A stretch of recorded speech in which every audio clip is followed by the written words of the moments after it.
Hello once again, friends, neighbors, fellow Christians, to all of you in the viewing audience.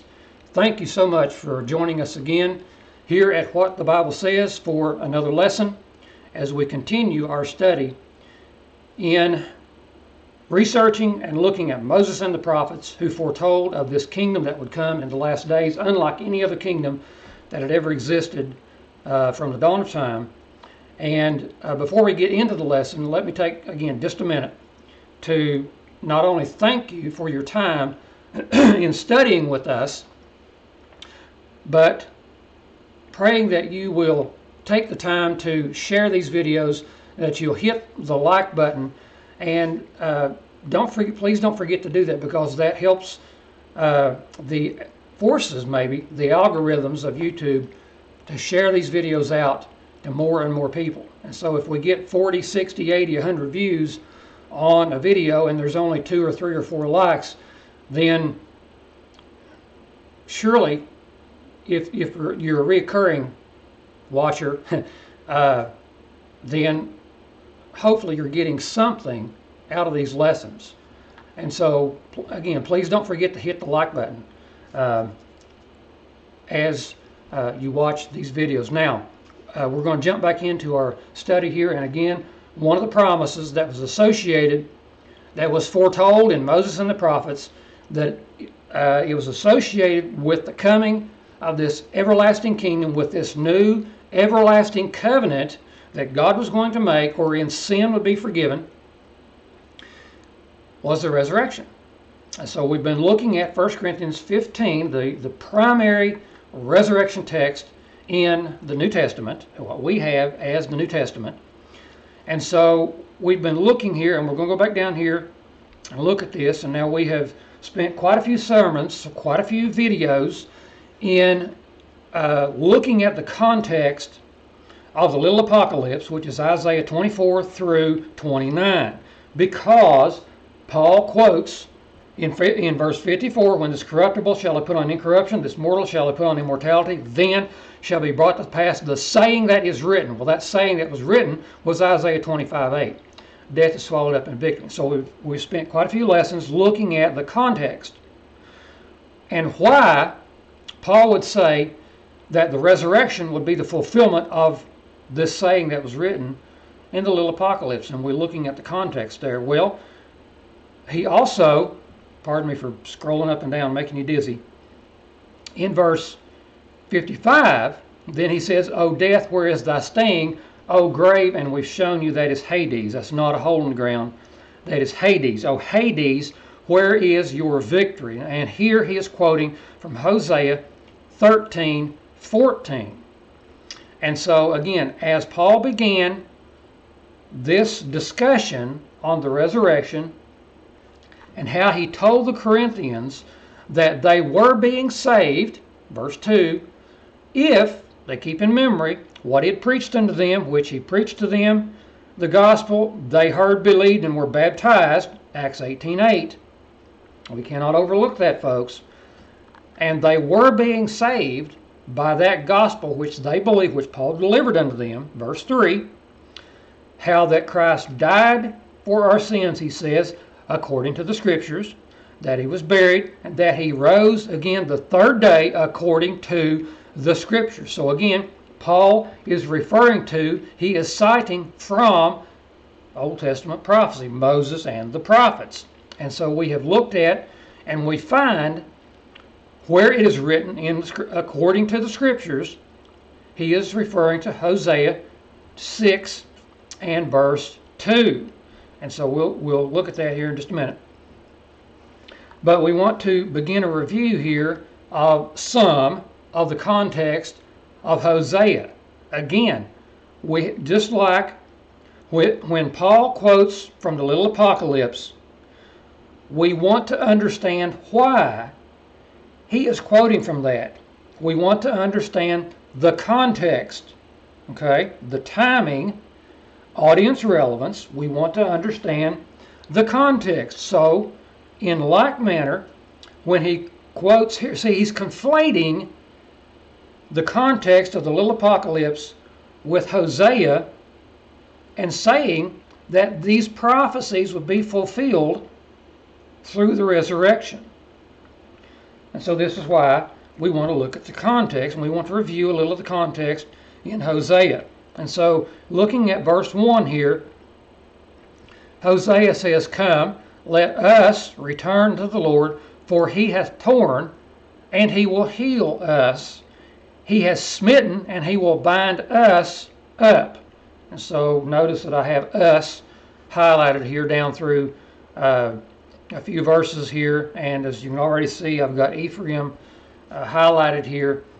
And so, and Judah here, in verse 4, O Ephraim and O Judah. So contextually, the us is Israel. He is talking to Israel. Okay, so he says, "Come, let us return to the Lord." Well, this should be with the previous verse. So again, you have to ignore the chapter break, where Hosea said, "I will go and return." Hosea, the Lord speaking through Hosea, "I will go and return to my place till they acknowledge their offense and seek my face. In their affliction they will seek me early." And so in verse 1 then, "Come, let us return unto the Lord." Okay, so again, when we look at Hosea 14, verse 1, we find the same sentiment. "O Israel, return unto the Lord thy God, for thou hast fallen," notice, "by thine iniquity." You see, Israel, it was Israel's fault that they were fallen. And as we go through this, we'll see why. All right. Then again, when we look at Jeremiah 3, and you can see that is verses 6 through 22. Take the time, pause the video if you like, take the time, read this entire text, because I'm not going to read all of this here. We have looked at this in the past, but I want to notice just a few verses. "The Lord said also unto me in the days of Josiah the king." Now this will come into play in a little bit later here about Josiah the king. "Hast thou seen then that which backsliding Israel hath done? She is gone up on every mountain and under every green tree, and there hath played the harlot. And I said, after she had done all these things, Turn thou unto me," and again, that's what he's saying here, "Come, let us return to the Lord. Turn thou unto me," but she returned not. "And her treacherous sister Judah saw it. And I saw, when for all the causes whereby backsliding Israel committed adultery, I had put her away and given her a bill of divorce, yet her treacherous sister Judah feared not, but went and played the harlot also.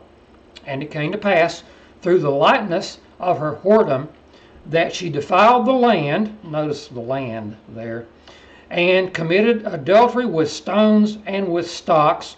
And again, folks, you have to understand the figurative language here. Okay, you cannot interpret this literally. Okay, I'm not going to go into the details of physics here, but surely you can get the figurative language, the picture, the pictorial, the parabolic type of language being used here. All right. "And yet for all this, her treacherous sister Judah hath not turned unto me with her whole heart, but feignedly," or pretentiously, "saith the Lord. And the Lord said unto me, The backsliding Israel hath justified herself more than treacherous Judah. Go and proclaim these words toward the north, and say, Return thou, backsliding Israel, saith the Lord, and I will not cause my anger to fall upon you, for I am merciful, saith the Lord, and I will not keep anger forever." Okay, so again, you can take time to read the remainder of this text, and I encourage you to do that. So he says, "Come, let us return to the Lord, for he hath torn." All right, so again, if we back up 3 verses or so here into the previous chapter, "Therefore will I be unto Ephraim as a moth, and to the house of Judah as rottenness. When Ephraim saw his sickness, and Judah saw his wound, then went Ephraim to the Assyrian, and sent to King Jareb, yet could he not heal you, nor cure you of your wound. now notice this, for I will be unto Ephraim as a lion, and as a young lion to the house of Judah. I, even I, will tear and go away. I will take away, and none shall rescue him. Now, this is reminiscent to me, in my puny little mind, this is reminiscent of the incident that we read of in 1 Kings chapter 13. Now, again, you have to back up and get chapter 12 of 1 Kings, and that is when the nation was divided, and you had the 10 northern tribes and the 2 southern tribes. You had the northern kingdom and the southern kingdom. And Jeroboam became the king of the northern kingdom, the 10 northern tribes. And Jeroboam made molten calves. He said it's too much for the children of Israel to go up to Jerusalem to worship. And he made molten calves, and he placed one in Bethel and one in Dan. Well, when you read into chapter 13 then of 1 Kings, God sent a young prophet to Jeroboam to cry out against that altar. And the young prophet came there, and he said, Thus saith the Lord, I will raise up a prophet unto you. His name will be Josiah. Well, that's what we just read about in Jeremiah. That was in the days of Josiah. But this young prophet predicted, God predicted through the young prophet, that Josiah would offer the carcasses and the bones of the priests on that altar. That Jeroboam was standing there with his hand on it. And when he said that, he said that it would be rent, it would be broken, and the ashes poured out. And that Josiah would offer the bones and the carcasses of the priests on that altar. And when he said that, made that proclamation, and the altar broke then and poured out, Jeroboam stretched out his hand and told his men to capture that man. And his hand, the Lord withered up his hand in midair, his arm, that he couldn't withdraw it. And when he seen what had happened, he pled with the young prophet, speak to your God, that he would restore my hand, and he did. And then Jeroboam said, well, won't you come home with me and eat and drink and be refreshed? And the young prophet said, no, I can't do that, because God has already told me to come down here and to say what I said, and that to neither eat nor drink, and not to come back the same way. And so he left. And so some of the men there went and told there was an old prophet that lived there, and they told the old prophet that, and he said, well, saddle up my donkey for me. And he went after the young prophet, and he caught up with him, and he said, won't you come home and be refreshed, come home with me, be refreshed, eat and drink, eat water, drink bread. And the young prophet said the same thing to him that he told Jeroboam. Well, the prophet said, well, I too am a prophet of God, and an angel has spoken unto me to tell you to come back with me. And so, and the scripture says, but he lied unto him. And so the young prophet was deceived. He went back, he ate and drank with him, and it was revealed to him that because he didn't obey the voice of the Lord, that he would be devoured. And so when he left, he was met by what? A lion. And he was devoured in the way by a young lion. And that is just another example of how the false prophets of Israel change what God says. God said, don't go back the same way. Well, he was following that. Don't eat nor drink. But the old prophet said, well, an angel told me to say, come back with me. See, he changed 100%. 180 degrees, he reversed what God said. Same way with the serpent in the garden. God said, in the day you eat thereof, you'll surely die. The serpent said, you will not surely die. Jesus said, he that believes and is baptized shall be saved. What does man say? Baptism has nothing to do with it. He that believes is saved. You see, they change what God said. Jesus said, there be some standing here that will not taste of death till they see the Son of Man coming in the clouds of heaven. Man says, nope, didn't happen. Ain't happened yet. Nope. And they see that's that false prophet, the spirit of this false prophet, just like in the days of Israel, that happened over and over and over again, like we've looked at in Ezekiel 7 through 12. Or God said, the time is near, the day is drawn near, I will shortly pour out my fury upon thee. And the false prophet said, nope, nope, vision that Ezekiel sees is for many days off. And God said, no, they devise mischief and give wicked counsel. When man changes what God said, man's wrong. Jesus said that he would return in the first century. Man says, nope, didn't happen. Man's wrong. The Bible is right, folks. All right, let's continue on with the study. All right, so then again we look in Hosea 13:7. Therefore I will be unto them as a lion. So there it is again. As a leopard by the way will I observe them. I will meet them as a bear that is bereaved of her whelps. Who would want to get in the way of a bear missing her little ones, folks? I will rend the call of their heart, and there will I devour them like a lion, and the wild beast shall tear them. O Israel, thou, notice this, thou hast destroyed thyself. That's what we just read, right? It's Israel's fault. Why? Because they wouldn't obey God, because they changed what God said. Thou hast destroyed thyself. Well, in our verse, he hath torn, and he will heal us. He has smitten, and that's what we read in the little apocalypse, wasn't it? Remember? In Isaiah 27, hath he smitten? Well, we read that, and we've seen that Israel was smitten because they were sent away into captivity. But after 2 days will he revive us. In the third day he will raise us up, and we shall live in his sight. So this is the verse. This because we say that Paul is citing this passage. That is because this is the only prophecy of a third day resurrection pertaining to resurrection, the third day resurrection.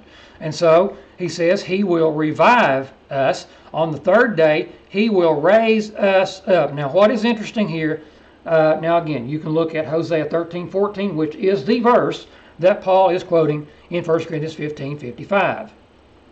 That I don't have on this note, but we just looked at it. And so again, take the time to look at, again in the little apocalypse, Isaiah 26:19. Compare that with Ezekiel 37, the vision of the valley of dry bones. Look at those passages, folks. Okay, now what I want to show you here that is, to me, again in my little puny mind, this is really interesting. He will raise us up. Well, we know that how Paul is using this phrase, this verse, he is applying it to resurrection, right? I don't know of anybody that would disagree with that, okay? Now, here's the thing. Here is what is really, really interesting. When you look at the Septuagint, the word that the translators used in the Septuagint for he will raise us up is G450 anestime. All right? Resurrection. Raise us up. So again, here's the interesting thing. That's the same word we find in the Septuagint in Daniel 12 and verse 13, where Daniel is told, but go thou thy way till the end, for thou shalt rest and shalt stand, that's rise up, into thy lot at when? At the end of the days. Well, that's the end of the end that is being talked about in that chapter. The end would be when the power of the holy people is completely shattered. Verse 7. The end would occur in the time frame of the abomination of desolation, verse 11 of that chapter, as would the resurrection of the just and the unjust. So again, that, if you see what I'm getting at here, and let's look at that in Brenton is the English translation of the Septuagint. After 2 days he will heal us. In the third day we shall arise and live before him. And so, again, if we would look at Daniel 12 and verse 13, but go thou and rest, for there are yet days, and it's many days, there are yet days and seasons to the fulfillment of the end, and thou shalt stand in thy lot at the end of the day. See, Daniel would arise into his inheritance, which is what these words mean here when you look at the definitions. Even when we look at the New King James Version, it says, but you go your way till the end, for you shall rest, and will arise to your inheritance at the end of the days. Well, the end of the days in the context was when the abomination of desolation would occur, when the power of the holy people would be completely shattered. Verse 7, as we just read this, quoted this, holy people, when the power of the holy people has been completely shattered, all these things shall be finished. And so when we come back to our verse then here in Hosea 6, again, to me that was just really, really interesting that we find the same word used there, and with the timing that we find in Daniel 12. I mean, it's just another one of those spokes in the wheel of fulfilled eschatology that fits perfectly.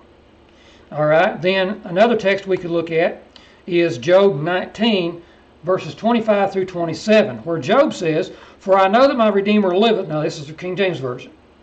And he shall stand at the latter day upon the earth. For though after my skin worms destroy this body, yet in my flesh shall I see God, whom I shall see for myself, and mine eyes shall behold, and not another, though my reins be consumed within me. Now this is a passage of Scripture here that some in the churches of Christ appeal to say that there's going to be a physical resurrection. And because that nobody has seen all corpses that have ever lived on the planet arise from the dirt in fleshly bodies, then the resurrection's not happen.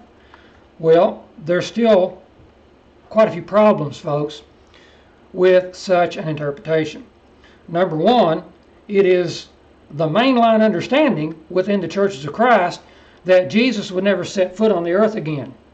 Right? I mean, after all, we understand Mark 9:1, when Jesus said, there are some standing here that will not taste of death till they see the kingdom come with power. So we understand that the kingdom's already here. And we understand from 1 Thessalonians chapter 4, when Paul said that when Christ comes in the clouds, the saints will be caught up together to meet them in the air, to meet him in the air. So shall we ever be with the Lord. That he's never going to set foot on the earth again. But if we take the way the King James renders this, then he's going to stand on the earth again at the latter days. So do you see the inherent contradiction here, folks? Now here's what's interesting. If we will look at this, again, we'll go back to Brenton's. And let's look at this passage in the English translation of the Septuagint. For I know that he is eternal, who is about to deliver me. Do you see the context there? And to raise up upon the earth my skin that endures these sufferings. Do you see the contextual audience relevance, folks, to Job?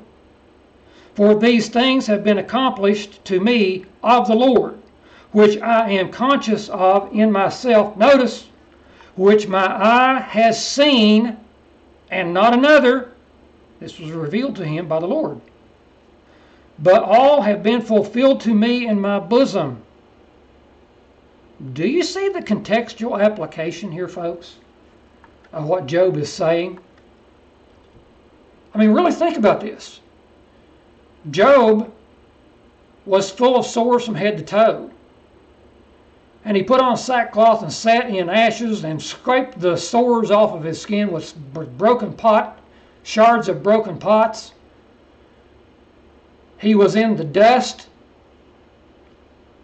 He was in the dust. Do you get the connection? He was dead, figuratively. But it was shown to him that he was going to be resurrected. Yes, this is a resurrection text. But contextually, it was of Job. Because the Lord was going to restore him, and as you will later find out when you keep reading, he was restored 4 times what he lost originally. He was resurrected. This passage is not talking about a physical, out of the dirt grave resurrection at this assumed mythological end of time. This was something that applied to Job. Okay? All right, let's go back to our study. And then, again, just to, if you back up to Job 7, verse 5, notice that he said, "My flesh is clothed with worms and clots of dust. My skin is broken and become loathsome." Okay, just keep that in mind. All right, verse 3. "Then shall we know if we follow on to know the Lord. His going forth is prepared as the morning, and he shall come unto us as the rain, as the latter and the former rain unto the earth." Well, now again, this is harvest language in James 1, verses 10 and 11, referring to the rich, in that he is made low, because as the flower of the grass he shall pass away. For the sun is no sooner risen with a burning heat, but it withers the grass, the flower thereof falleth, and the grace of the fashion of it perishes. So also shall the rich man fade away in his ways. So, again, get the context of James. He is using this terminology, this language of judgment of the grass coming up, being cut down, being burnt up, consumed, and so forth, as judgment language. He's applying that against the rich. Now notice that. Now let's go to James 5 and notice that he is again talking about the rich. He is condemning them. So he says, "Your gold and silver is cankered, and the rust of them shall be a witness unto you, and shall eat your flesh as it were fire." Notice, "You have heaped treasure together for the last days. But the hire of the laborers who have reaped down your fields, which is of you kept back by fraud, cries. And the cries of them which have reaped are entered into the ears of the Lord of Sabaoth. You have lived in pleasure on earth and been wanton. You have nourished your hearts as in the day of slaughter. You have killed and condemned the just, and he did not resist you." Now notice this. "Be ye patient, therefore, brethren, unto the coming of the Lord." That's the parousia of the Lord. That's the parousia that the Lord told John on the Mount of Olives would occur in his generation. "Behold, the husbandman waits for the precious fruit of the earth, and hath long patience for it," notice, "until he receives the early and the latter rain. Be you also patient, establish your hearts, for the coming of the Lord draweth nigh." That's King James. It is literally the coming of the parousia of the Lord hath drawn near, from the aorist tense that is used there. Well, remember that Jesus in the Olivet Discourse gave them the parable of the fig tree, and when they see the leaves coming on, the buds budding out, they know spring is near. He says, "So likewise, when you see all of these things, know that it is near," notice, "even at the doors." And so as James is admonishing them to be patient till they receive the early and latter rain, because the coming of the Lord has drawn near, in verse 9, James says, "Grudge not one against another, brethren, lest you be condemned. Behold, the judge stands right at the door." The literal translation. The judge stands before the door. Peter again uses the same idea of the flower of the grass, and we've covered that in the past. Now notice that we read in Psalm 72 and verse 6, "He shall come down like rain upon the mowed grass, as showers that water the earth." All right, now this idea here of the former rain fell in autumn or October, that is at seed time, and then the latter rain fell in springtime, around March, April of our calendar, and that filled the ears before harvest. All right, again, that's why I say this is harvest language, and we'll see more about that as we go on. And these together represent the beginning and the end. Now, where do we get that idea from? Why is that so familiar? Because we read in the beginning of Revelation, Jesus said, I am the Alpha and the Omega, the beginning and the end. Do you see that? And you'll have to pardon a whole bunch of puns here. But as I said, the early and latter rains represented the beginning and the end. And in the beginning of Revelation, Jesus said, I am the Alpha and the Omega, the beginning and the ending. And at the end of Revelation, he says the same thing. He opens the vision and closes the vision with the exact same statement. I am Alpha and Omega, the beginning and the end, the first and the last. So again, this is harvest language here. All right, verse 4, O Ephraim, what shall I do unto thee? O Judah, what shall I do unto thee? For your goodness is as the morning cloud, and as the early dew, it goes away. And I cannot help but think of the words of James 4, when he said that you know not what will be on tomorrow, for what is your life? It's even as a vapor that appears for a little time and then vanishes away. All right, again, but we see again in Hosea 13, verse 3, therefore they shall be as the morning cloud, and as the early dew that passes away, as the chaff that is driven with the whirlwind out of the floor, and as the smoke of the chimney. So again, several pictures there of how Israel was going to just fade away because they had destroyed themselves.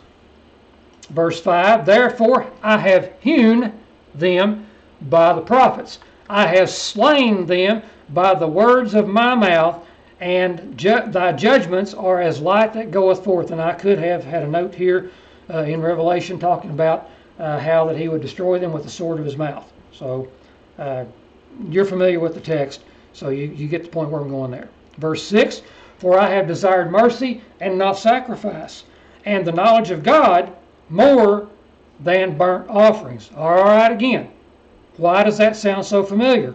Well, that's because we find Jesus quoting this passage in Matthew 9 and verse 13 when he told the Pharisees, but go ye and learn what that means. I will have mercy and not sacrifice. For I am not come to call the righteous, but sinners to repentance. And see, they would these leaders would fuzz up at him when he would heal people on the Sabbath day. And, you know, he says and applies this right here, this prophecy, I desired mercy and not sacrifice. He used it again as recorded in Matthew 12, verse 7. But if you had known what this means, I will have mercy and not sacrifice, you would not have condemned the guiltless. And of course, Jesus said in the Beatitudes, verse 7, blessed are the merciful, for they shall obtain mercy. And another verse I could have had there, and I forgot about it, but it's in James, where he says, he shall have judgment without mercy that has shown no mercy. I'll have to look that up and put it on the screen for you. That's in James. But they, like men, have transgressed the covenant. Okay, this is how they destroyed themselves. They transgressed the covenant. There have they dealt treacherously against me. Now, again, they transgressed the covenant. And we've studied that. For instance, in Isaiah 24, verse 5, you see the verse on your screen. We see this again in Hosea 8 and verse 1, where he says, set the trumpet to your mouth. He shall come as an eagle against the house of the Lord, because they have transgressed my covenant and transgressed my law. Again, Israel's destroyed, they destroyed themselves because they transgressed the covenant. But notice, please notice, the linkage that we see, the links that we see here, set the trumpet to your mouth. Well, that's what Jesus said. He would send his angels with the great sound of a trumpet, and they would gather his elect. And he had just said that wherever the carcass is, thither will the eagles be gathered together. Matthew 24, verse 28. And the parallel that I don't have here, which is the last verse of Luke 17, he said, for wheresoever the body is, thither will the eagles be gathered together. So Matthew uses the word carcass, while Luke uses the word body. The body of Israel was going to be slain because they did it to themselves, because they transgressed the covenant. They committed spiritual adultery against the Lord.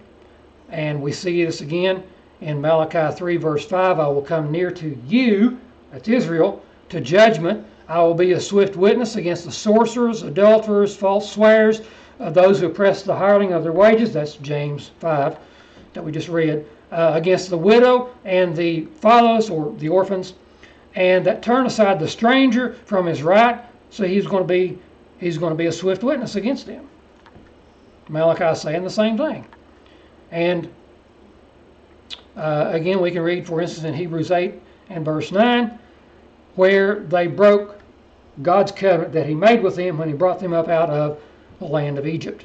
That was his marriage covenant, as we have studied in previous lessons. But notice that they have transgressed, he says, against me. Well, we see this idea in Isaiah 24 and verse 16.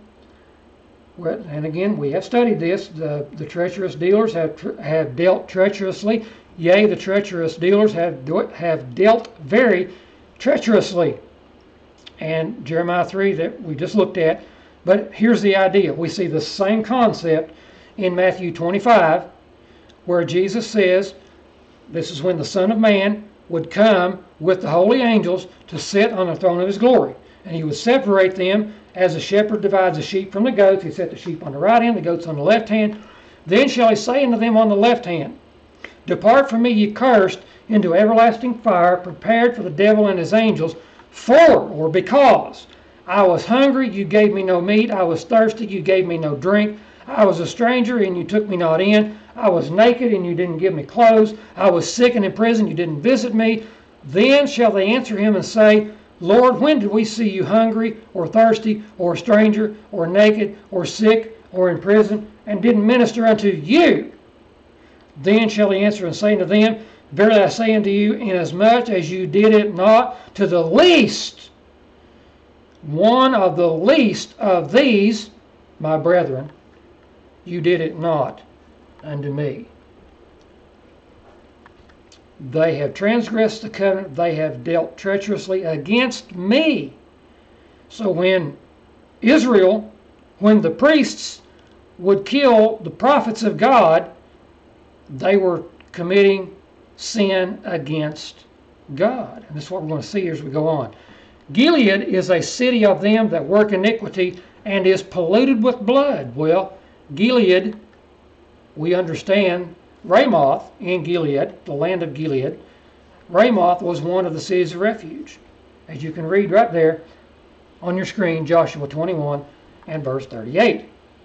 We also see in Hosea 12 and verse 11, is there iniquity in Gilead? Gilead? Surely they are vanity. They sacrifice bullocks in Gilgal, yea, their altars are as heaps in the furrows of the fields. In other words, they were plentiful, as far as the eye could see, kind of like the windmills, you know, as far as the eye can see, in the furrows of the fields. They had their altars, and so they were committing spiritual adultery, in addition to killing the prophets, because the prophets cried out against their sin. But notice, Gilead is a city of them that work iniquity and is polluted with blood.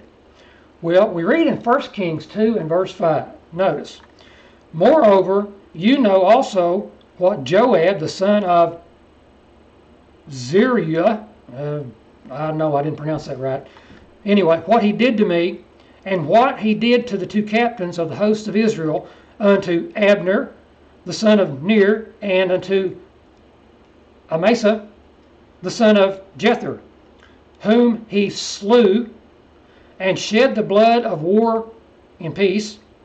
Now notice, and put the blood of war upon his girdle, that was about his loins, and in his shoes that were on his feet.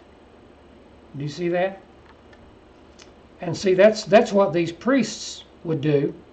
And as they would walk through the cities of refuge, there was stains and tracks of the blood of the innocent. When these were supposed to be, and were designed by God to be, cities of refuge for the innocent slayer of mankind, who accidentally took the life of someone, then he could flee for refuge. He could take refuge in one of these cities. But here's what, and we'll see what they were doing. Okay, again, Isaiah in the little apocalypse foretold that there was coming a time that the earth would disclose her blood, it would no more cover her slain. And again, with the idea of being stained with blood, Isaiah 1:21, how has the faithful city, and this is an application of Jerusalem, how has the faithful city become an harlot? It was full of judgment and righteousness lodged in it, but now what? Murderers.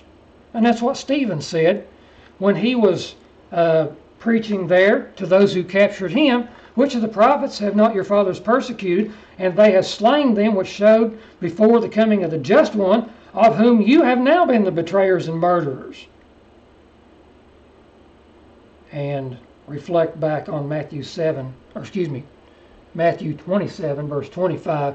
When Pilate wanted to release Jesus, all the people said, "Away with him, crucify him. Let his blood be on us and on our children." All right, let's keep going here. Keep these thoughts in mind as we go to the next verse. Verse 9. Gilead is a city of them that work iniquity. It is polluted with blood. And as troops of robbers wait for a man, so the company of priests murder and what? Do you see that?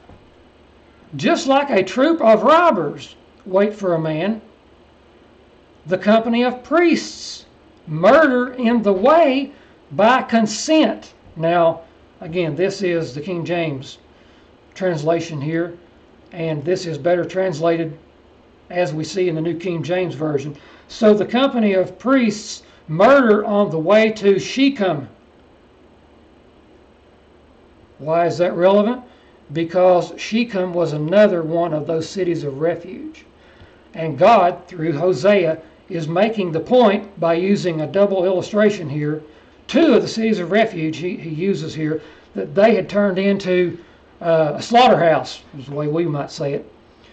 But Shechem, and you can read there in Joshua 20 and verse 7, and so they appointed Kadesh in Galilee in the mountains of Naphtali, Shechem in the mountains of Ephraim. And so Shechem was a city of refuge unto Ephraim.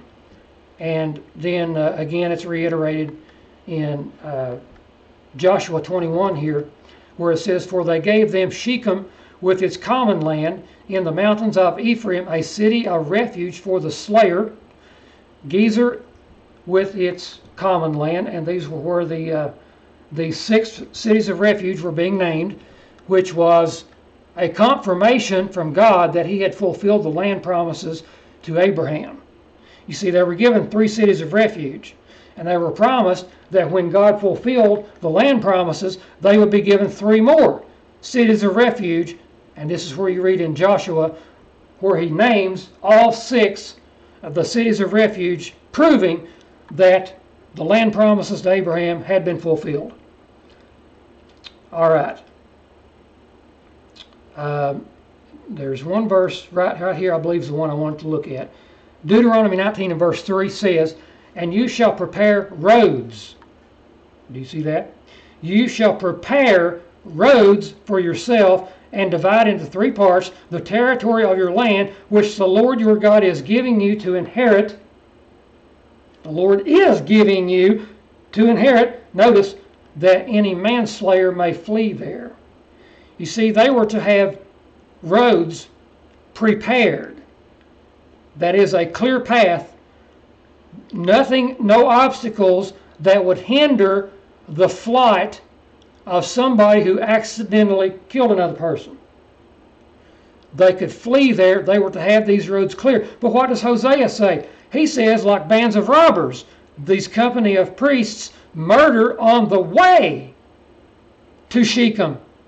So they were an obstacle in the road. They would murder on the way. And therefore, the cities of refuge were stained with blood.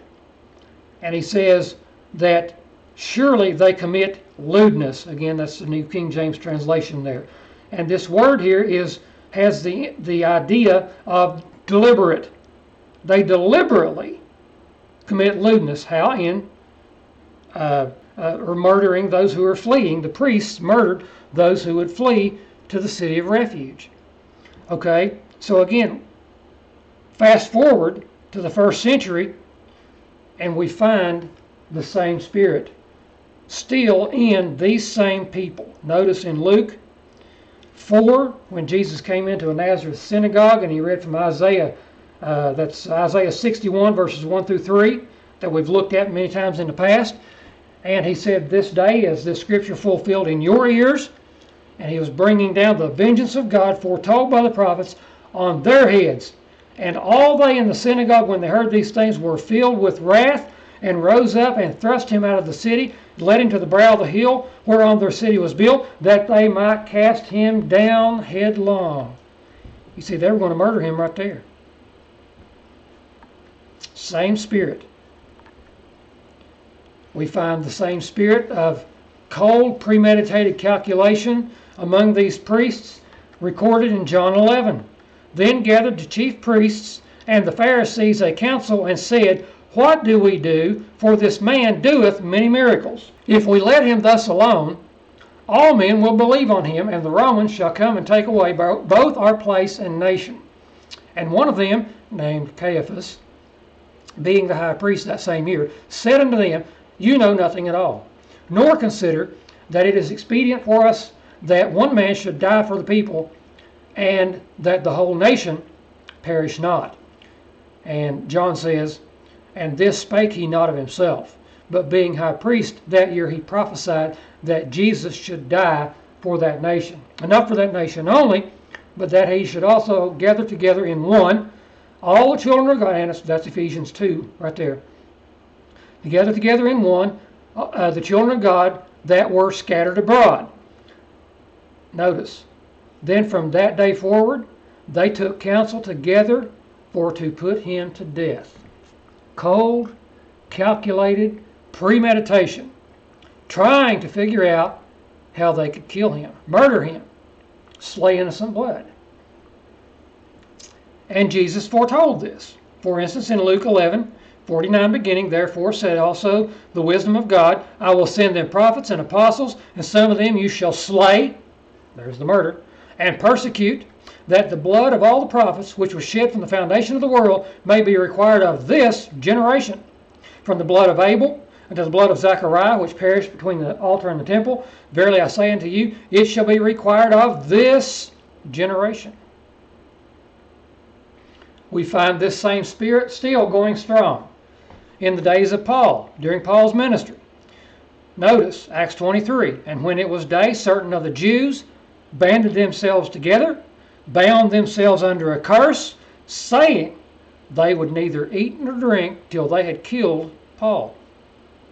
Verse 21, read the whole chapter, but verse 21, do not yield unto them, for there lie in wait for him of them more than 40 men, which have bound themselves with an oath that they would neither eat nor drink till they have killed him. And now are they ready, looking for a promise from you. And so the men, this group of 40 men, was wanting to know the time of when the captain would bring Paul through so they could attack the convoy and kill Paul. Again, same exact spirit of iniquity that they were possessed with, still in them. They commit lewdness. All right, verse 10. I have seen a horrible thing in the house of Israel. There is the whoredom of Ephraim. Israel is defiled. All right, again, I'm not going to take time to read these passages. We've looked at all of these already. They're on the screen. You can take the time to pause the video and look them up and read them. All right, verse 11. Also, O Judah. Now notice in verse 10, it was Ephraim. Israel, the 10 northern tribes. But Judah, the 2 southern tribes, the southern kingdom, was not left out of this prediction. Also, O Judah, he has set an harvest for you, and is time stamped. When? I return the captives of my people. You see that? All right, again, we don't have time to read all of these passages that I have in my notes here. Again, you can pause the video. You can look every one of these up and read them and see the contexts there, and you can see the parallels in those passages. But notice that Jesus said he taught his disciples by parables in Matthew 13. He taught them by way of the parable of the wheat and tares, and he explained the parable by saying that was referring to the harvest. The harvest was the end of the age. And then he said, the harvest is the end of this age. In that text there. And Jesus also said in John 4, see you not, there are yet 4 months, and then comes harvest? Behold, I say unto you, lift up your eyes and look on the fields, for they are white already unto harvest. And again, you can find this same harvest language in Joel that we have in our notes here. We find how Jesus conflates these prophecies of Joel in Matthew 24, verse 29 specifically, and posits the fulfillment of that before all of his generation would die. And so we're going to end our study here at this point. But again, please take the time to look these passages up that I have on the screen here, because it would just make the video way too long to go through and read all of them. And again, we've read probably every one of these multiple times in previous lessons. And so the point that we want to get here is that there was a harvest set also for Judah. Jesus said that the harvest would be the end of this age, and it is so remarkable to me that people misunderstand what Jesus is saying, and they say they understand that the harvest and the resurrection is the parallel concepts. The one is the other. But because they haven't seen with their eyeballs every grave open up on the planet at this mythological end of time as the universe is being destroyed, because they haven't seen that with their eye, then it just couldn't have happened yet. But it is so remarkable to me that Jesus teaches his disciples about the end of the age in Matthew 13. Paul said that Christ appeared in the end of the age to put away sin by his sacrifice. Well, that's obviously the death, burial, and resurrection of Christ, his crucifixion.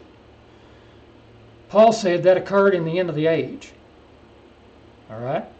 Now these disciples, they were taught about the end of the age in Matthew 13 through a series of parables. Jesus asked them, do you understand what I've been teaching you? They said yes.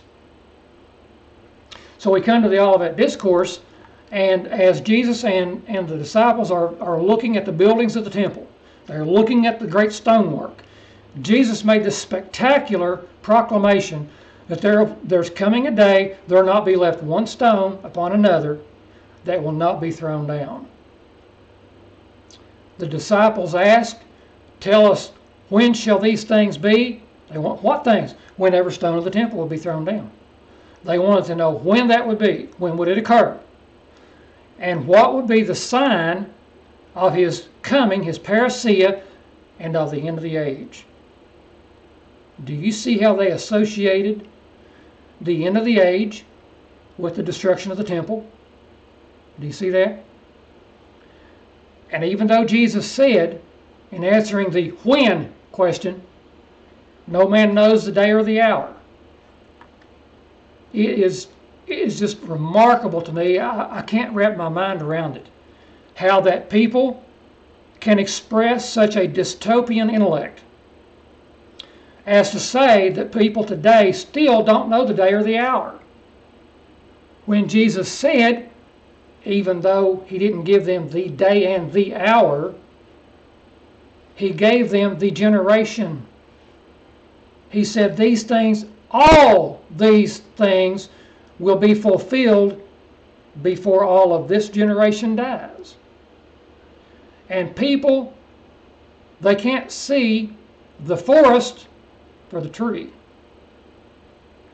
And you see, that'd be kind of like me saying, I've got an object in my hand, a candy bar. Well, I've got an object in my hand. And I say, well, I don't remember how much I paid for that. I don't remember the pennies and the nickels, the cents that I paid for, but I know it's under $1.